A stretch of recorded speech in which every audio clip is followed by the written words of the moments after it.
Hey everyone, in this video I'm going to compare Open WebUI and LM Studio. Open WebUI and LM Studio are interfaces for interacting with local large language models.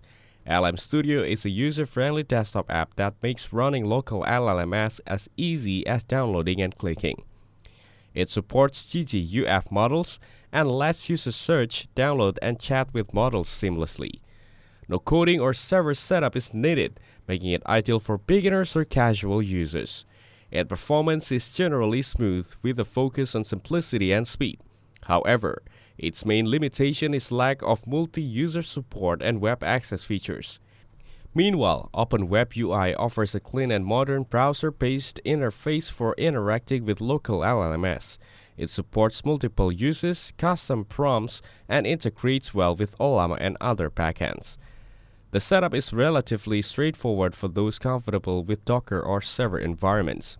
Its web-based nature makes it ideal for remote access and collaboration. However, it may require more technical effort to configure compared to plug-and-play tools. In my opinion, Open WebUI is more flexible and web-friendly, while LM Studio is ideal for easy offline personal use.